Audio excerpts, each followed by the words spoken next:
Sehingga saya lihat di beberapa tafsir, saya memang tidak akan ngomong yang tidak serius, sawangane pemikir serius. Di Quran itu sampai lihat di tafsir Tobari itu ada ayat bal naqzifu bil haqqi 'alal batil fayadmaghuhu fa idza huwa zahid. Qadzafa itu kalau di kamus tak lihat itu takallama bila dalilin. Qadzafa itu yes pokoknya sekenanya. Artinya gini, kebenaran Islam atau kebenaran hak itu kamu taruh sekenanya saja itu tetap menang. Apalagi kamu taruh secara teratur, kamu taruh sekenanya saja itu tetap menang. Sehingga di sini banyak sahabat yang hidup di Cina. Sekarang juga banyak orang alim yang milih hidup di Amerika, banyak orang alim yang milih hidup di Inggris. Dan mereka pede, percaya diri karena kebenaran itu kamu letakkan di mana saja, itu tetap akan menang, akan menemukan momentum kemenangannya. Misalnya gini, contoh paling gampang.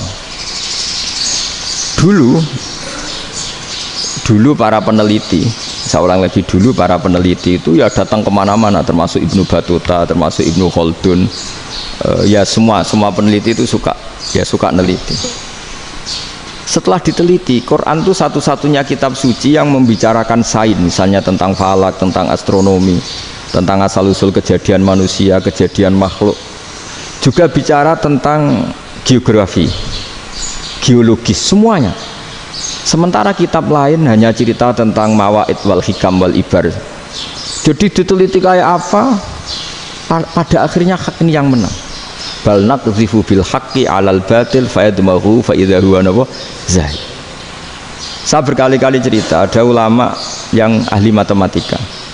Ketika ditanya kenapa kamu suka ngajar matematika, sampai muridnya itu ragu, ini guruku mlebu swarga ta ora, penggaweane mulang matematika. Tapi para muridnya bermimpi bahwa Imam Amudi itu disuruh ngajar para malaikat, dan itu pede betul dia. Kata Allah, ini ulama saya yang iman kepada saya setingkat iman kamu. Jadi malaikat itu tidak mungkin Gusti, kita menyaksikan langsung engkau, sementara ini di bumi nggak nyaksikan jenengan, kenapa bisa sepede dan seyakin itu? Akhirnya Imam Amudi disuruh ngajarin matematika. Jadi Anda kalau profesor itu nanti harus sempat ngajari malaikat, itu baru benar-benar profesor. Jadi nanti di akhirat ngajari siapa? Malaikat. Jadi ada seminar yang melibatkan banyak malaikat, narasumbernya itu seorang profesor. Itu ketika kenapa engkau begitu yakin kalau Allah itu Tuhan dan Allah itu Al-Wahidus Shomad. Terus Imam Amudi mulai nulis angka gak beraturan, 2, 3, 4, 5 sampai 1 miliar, 1 triliun, pokoknya gak beraturan. Kata beliau, nisbatus naini wasalasa ila ma la nihayatalaha iku nisbatul far'i ilal asli. Mbok angka sebanyak apapun, 2 dibanding 1 ya far'ul wahid, 3 dibanding 1 ya far'ul wahid, semua angka yang gak terhingga pun dibanding 1 semuanya far'ul wahid. Semua angka sebanyak apapun itu cabang dari angka 1. Fakullu hadhil awalim far'un minal wahidis shomad, yaitu Allah Subhanahu wa ta'ala. Wakil malaikat tepuk tangan, iya juga. Jadi begitu juga ada ulama itu ahli gambar. Saya dulu ngaji sama Mbah Mun Al-Husunul Hamidiyah, itu kitabnya itu banyak gambarnya. Dan gale gambar yang ngawur betul, mangga ahli gambar. Saya lepol, sempurna lele. Semua gambar bangunan, gambar sapi, pokoknya gambar. Ternyata dia menemukan Tuhan itu dari gambar. Gambar serapi ini atau seruwet ini sama. Gambar rapi sama ruwet itu sama kalau dalam pandangan tauhid. Dimulai minan nuqtah al-wahidah. Kowe cek gambar sing rapi, sing indah, cek gambarmu elek, dimulai dari 1 titik. Dan titik ini nuqtatil wujud, yaitu Allah Subhanahu wa ta'ala. Jadi nak cara ahli tauhid gak penting gambarnya api, menang lomba atau ora penting. Butuhe hadis surah ini gambar baik yang rapi maupun ndak adalah min nuqtah dari 1 titik. Ya, alam raya sebanyak ini mbok gambar mbok ora, cek mulai Mars sampai Jupiter kabeh semua bentuknya yang banyak ini semuanya min nuqtatil wujud, yaitu dari titik wujud. Ini kok Allah Subhanahu wa ta'ala. Di sini hebatnya ulama-ulama, mbok dia pengajar matematika, mbok pengajar gambar, semuanya dipakai perangkat untuk tauhid. Nah, itu kan juga bagian dari Islam damai, Islam yang sangat tidak perlu perang untuk orang dipaksa Islam.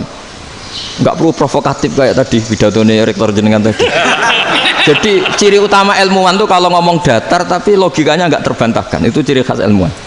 Kalau ciri khas politikus kalau ngomong itu keras, provokatif lah kira-kira gitu. Tapi isinya biasa. Nah saya berharap nanti semua profesor doktor itu datar tapi isinya kualitasnya bagus ini. Mentes. Jadi makanya terus kata ulama kenapa diistilahkan balnat zifu bil haqqi, kenapa pakai kodhafa sementara kodhafa maknanya takallama bila dalil, maksudnya bila dalil di sini itu min ghairi ikhtiyajin ila dalilin, kebenaran itu memang nggak butuh dalil. Apa kita perlu dalilnya apa, buktinya apa kalau 3 itu cabang dari 1, wong gendeng yang takut gitu pas orang gendeng, wong 3 cabang dari 1 kok ditanyakan buktinya apa? Itu min awalil bidah. Pertama orang pasti tahu kalau 3 itu far'ul wahid, 1 juta juga far'ul wahid, 1 miliar juga far'ul.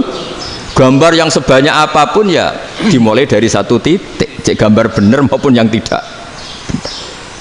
Akhirnya apa? Ulama dulu itu sebegitu rileks nerangkan tauhid.